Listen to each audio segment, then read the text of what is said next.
अब हम पढ़ेंगे heating effect of electric current. Electric current का हीटिंग इफेक्ट। बेटा heating effect of electric current का क्या मतलब है? देखिए, जब किसी कंडक्टर में या रेजिस्टर में करंट फ्लो करता है तो वो कंडक्टर या रेजिस्टर में जो इलेक्ट्रिक एनर्जी, कुछ इलेक्ट्रिक एनर्जी हीट में कन्वर्ट हो जाती है, जिससे वो कंडक्टर या रेजिस्टर गर्म हो जाता है। तो ये जो इफेक्ट है इलेक्ट्रिक करंट का, इसे ही heating effect of electric current कहा जाता है। कैसे होती है हीट प्रोड्यूस? जब किसी कंडक्टर से या रेजिस्टर से करंट फ्लो करेगा तो उसमें जो फ्री इलेक्ट्रॉन्स मूव कर रहे हैं उन इलेक्ट्रॉन्स के कोलिजन्स होंगे और कोलिजन के कारण इलेक्ट्रिक एनर्जी हीट एनर्जी में क्या होगी? कन्वर्ट। ठीक है, जैसे आप अपने हाथों को भी ऐसे रब करते हैं तो जब इनमें फ्रिक्शन होता है तो आपकी जो मस्कुलर एनर्जी है वो हीट एनर्जी में क्या हो जाती है? कन्वर्ट। ठीक है, तो आप ये कह सकते हैं the production of heat energy from electric energy is called heating effect of electric current. क्या बोलेंगे इसको? Heating effect of electric current. बेटे बहुत सारी डिवाइसेस हैं जो करंट के हीटिंग इफेक्ट पे काम करती है। जैसे बेटा इलेक्ट्रिक टोस्टर है, ओवन है, वाटर हीटर है। बेटा जैसे कि इलेक्ट्रिक आयरन है, इलेक्ट्रिक रॉड है, ये सभी इलेक्ट्रिक एनर्जी के हीटिंग इफेक्ट पे काम करते हैं।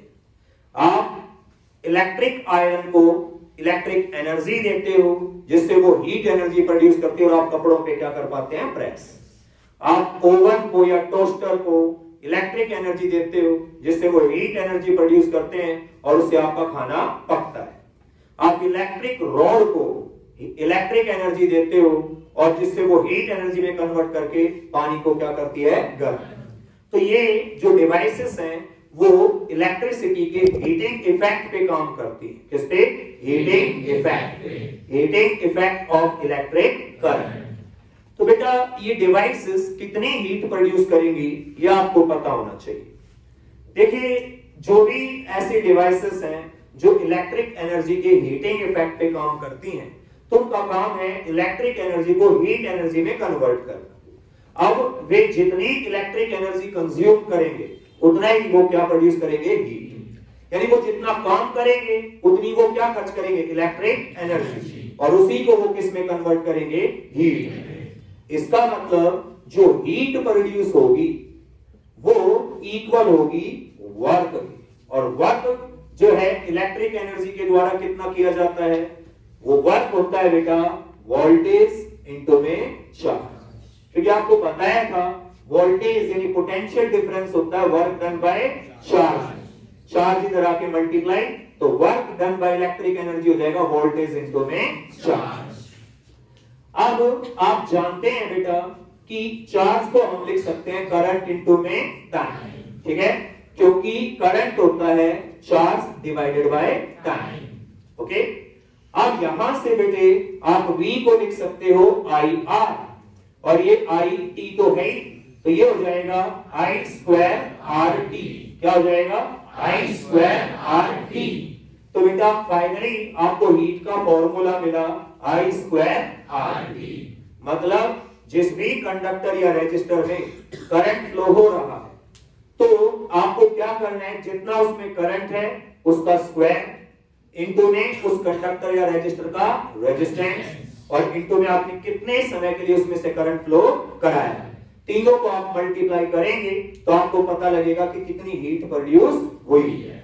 और ये रिलेशन जो आपने डिराइव किया है बेटा, इसी को आप जूल्स लॉ ऑफ हीटिंग भी कहते हैं। क्या बोलते हैं? Joules law of heating. क्या बोलता है joules law of heating? Joules law of heating state that when current flow through a conductor or resistor, then the amount of heat produced is directly proportional to the product of square of current, resistance and time. ठीक है, ये बोलता है joules law of heating. तो क्या बोलता है joules law of heating? कि जब एक कंडक्टर या रेजिस्टर में से करंट फ्लो होता है तो कितनी हीट प्रोड्यूस होगी वो इस बात पे डायरेक्टली डिपेंड करेगी, किस पे? करंट के स्क्वायर पे, रेजिस्टेंस पे और टाइम पे। तो according to Joule's law of heating, when current flow through a conductor or resistor, then the amount of heat produced is directly proportional to the product of square of current, resistance and time. तो क्या आपको joules law of heating समझ में आ गया? Yes sir. लेकिन बेटे आप इन फॉर्मूले का भी इस्तेमाल कर सकते हैं, क्या निकालने के लिए? हीट निकालने के लिए। क्या आपको यहां तक सबको क्लियर है? Yes sir. अब जितनी भी ऐसी डिवाइसेस हैं जो इलेक्ट्रिक करंट के हीटिंग इफेक्ट पे काम करती हैं, ये सभी डिवाइसेस के अंदर जो हीटिंग एलिमेंट इस्तेमाल होता है बेटा, वो अलॉय का बना होता है। किसका? अलॉय का। वो प्योर मेटल का नहीं होता। रीजन ये है बेटे कि प्योर मेटल का रेजिस्टेंस कम होता है, तो वो ज्यादा हीट प्रोड्यूस नहीं कर पाएगा, लेकिन अलॉय का रेजिस्टेंस क्या होता है? ज्यादा। प्लस जो प्योर मेटल है वो बहुत जल्दी ऑक्सीडाइज हो जाता है, गर्म होने पे हवा की ऑक्सीजन के साथ रिएक्शन करके वो ऑक्सीडाइज हो जाएगा, टूट जाएगा। लेकिन जो अलॉय है वो आसानी से ऑक्सीडाइज नहीं होते, और अलॉय में बेटा स्ट्रेंथ भी ज्यादा होती है, वो जल्दी से पिघल के टूटेंगे भी। तो इसलिए हीटिंग एलिमेंट बनाने के लिए अलॉय का इस्तेमाल होता है, प्योर मेटल का इस्तेमाल नहीं होता। और ज्यादातर जो अलॉय इस्तेमाल किया जाता है वो निक्रोम किया जाता है। क्या इस्तेमाल किया जाता है? निक्रोम, जो कि एक अलॉय है निकल और क्रोमियम। किसका बेटे? निकल और क्रोमियम का, जिसमें थोड़ी बहुत मात्रा में मैग्नीज और आयरन भी मिक्स होता है। क्या मौजूद होता है? Iron and manganese. ठीक है, तो ज्यादातर निक्रोम का इस्तेमाल होता है हीटिंग एलिमेंट बनाने के लिए। इसके अलावा कॉन्स्टेंटन, जो कि एक अलॉय है कॉपर और निकल का। किसका बेटे? कॉपर और निकल का। ये भी हीटिंग एलिमेंट बनाने के लिए इस्तेमाल होने वाला एक अलॉय है। इसके अलावा मैग्नीनियम,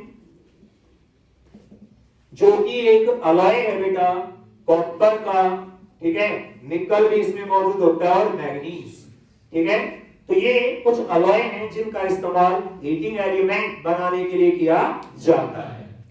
बेटे हीटर जो है उसमें जो वायर, जो उसकी कॉर्ड है, जो करंट लेके आती है, वो गर्म होके लाल नहीं होती, पर हीटर का एलिमेंट गर्म होके लाल हो जाता है करंट पास करने पर। क्यों? क्योंकि बेटे जो कॉर्ड है वो गुड कंडक्टर है, वो कॉपर या एल्यूमिनियम की बनी है, तो गुड कंडक्टर होने के कारण उसका रेजिस्टेंस कम है, तो वहां ज्यादा हीट प्रोड्यूस नहीं होती, इसलिए वो गर्म होके लाल नहीं होती। लेकिन हीटर का एलिमेंट वो इन अलॉय का बना है जिनमें रेजिस्टेंस बहुत ज्यादा है, जिससे हीट क्या पैदा होगी? ज्यादा, जिससे वो गर्म होके क्या हो जाएगा? लाल। अब हम बात करेंगे इलेक्ट्रिक बल्ब कैसे काम करता है, क्योंकि इलेक्ट्रिक बल्ब जो होता है बेटा वो भी इलेक्ट्रिक एनर्जी के हीटिंग इफेक्ट पे काम करता है। बेटे इलेक्ट्रिक बल्ब जो है उसमें बेटा जो उसका फिलामेंट होता है वो फिलामेंट एक प्योर मेटल का बना है, जिसको आप बोलते हैं टंगस्टन। क्या बोलते हैं? टंगस्टन। ठीक है, वो एक प्योर मेटल का बना है। अब आप कहोगे सर यहाँ पे प्योर मेटल क्यों इस्तेमाल हुआ? क्योंकि हम अलॉय को इतने ज्यादा बारीक फिलामेंट में कन्वर्ट नहीं कर सकते, उसके लिए प्योर मेटल चाहिए, इसलिए यहाँ पे टंगस्टन का इस्तेमाल होता है। प्लस यहाँ पे हीट भी ज्यादा प्रोड्यूस करनी थी, तो टंगस्टन एक ऐसा मेटल है जिसकी रेजिस्टिविटी बहुत ज्यादा होती है, जो कि होती है बेटा 5.6 × 10⁻⁻⁸ ओम मीटर। तो बहुत ज्यादा रेजिस्टिविटी के कारण ये हीट भी क्या पैदा करेगा? ज्यादा। ठीक है, तो प्योर मेटल है तो बारीक से बारीक फिलामेंट बन जाएगा, और ऊपर से हीट भी क्या प्रोड्यूस करेगा? ज्यादा, क्योंकि रेजिस्टिविटी ज्यादा है। बेटे इसका जो मेल्टिंग पॉइंट है वो 3380 डिग्री सेल्सियस के लगभग होता है, तो ये आसानी से पिघल के टूटेगा भी नहीं। जब एक बल्ब ग्लो करता है तब उसके फिलामेंट का जो टेम्परेचर है लगभग 2500 डिग्री सेल्सियस होता है, और इसका मेल्टिंग पॉइंट बहुत ज्यादा है, तो ये पिघल के टूटेगा नहीं। बेटा जैसे ही करंट पास करोगे और इसमें से करंट जाएगा तो रेजिस्टेंस ज्यादा होने के कारण ये गर्म होकर लाल लाल होकर एकदम व्हाइट हो जाएगा, ज्यादा हीट के कारण, और ग्लो करेगा, चमकेगा, जिससे क्या होगी, रोशनी। और यहां बल्ब में जो गैस डाली जाती है बेटा वो ऑक्सीजन नहीं होती, क्योंकि ऑक्सीजन अगर है तो ये प्योर मेटल गर्म होकर ऑक्सीजन के साथ क्या कर जाएगा, रिएक्शन, और जो फिलामेंट है वो टूट जाएगा, यानी बल्ब जो है वो मतलब खराब हो जाएगा। लेकिन यहां गैस जो डाली जाती है वो ज्यादातर नॉबल गैसेस डाली जाती है, जैसे आर्गन, क्या आर्गन डाली जाती है, क्योंकि नॉबल गैसेस बहुत ज्यादा टेम्परेचर होने पर भी इस मेटल के साथ क्या नहीं करेगी, रिएक्शन, जिससे ये ऑक्सीडाइज नहीं होगा और बल्ब लंबे समय तक काम कर पाएगा। तो जो इलेक्ट्रिक बल्ब होता है वो भी इलेक्ट्रिक एनर्जी के हीटिंग इफेक्ट पे काम करता है। इसके अलावा बेटा फ्यूज, हम फ्यूज के बारे में बात करेंगे, क्योंकि जो इलेक्ट्रिक फ्यूज होते हैं वो भी heating effect of electric energy पे काम करते हैं। देखिए बेटा फ्यूज क्या है, फ्यूज एक कॉपर की वायर होती है जिसके ऊपर टिन मेटल की प्लेटिंग होती है, यानी टिन प्लेटेड कॉपर वायर, ठीक है। और फ्यूज की जो मोटाई है वो इस तरीके से रखी जाती है कि इसमें करंट कितना फ्लो कराना है, जितना ज्यादा करंट फ्लो कराना होगा तो इस फ्यूज वायर की मोटाई उतनी ज्यादा होगी, और जितना कम करंट फ्लो कराना होगा इस फ्यूज वायर की मोटाई उतनी कम होगी। ये हीटिंग इफेक्ट पे काम करता है और इसे एम्पेयर में मेजर किया जाता है। अगर 5 एम्पेयर का ये फ्यूज है तो इस फ्यूज वायर में से मैक्सिमम 5 एम्पेयर करंट जाएगा। अगर 5 से ज्यादा करंट आया तो ये पिघल के टूट जाएगा, सर्किट को क्या कर देगा, ब्रेक। फ्यूज एक सर्किट ब्रेकर होता है ताकि पूरे सर्किट को क्या कर सके, प्रोटेक्ट, ठीक है। अगर ये 10 एम्पेयर का फ्यूज है तो इसमें से मैक्सिमम 10 एम्पेयर करंट जा सकता है। अगर उससे ज्यादा करंट गया तो ये जो फ्यूज है वो पिघल के टूट जाएगा, और फ्यूज पिघल के टूट जाएगा तो सर्किट को क्या कर देगा, ब्रेक। तो क्या आप लोगों को heating effect of electric current और जूल्स लॉ ऑफ हीटिंग दोनों समझ में आ गए? Yes sir. ओके बेटे।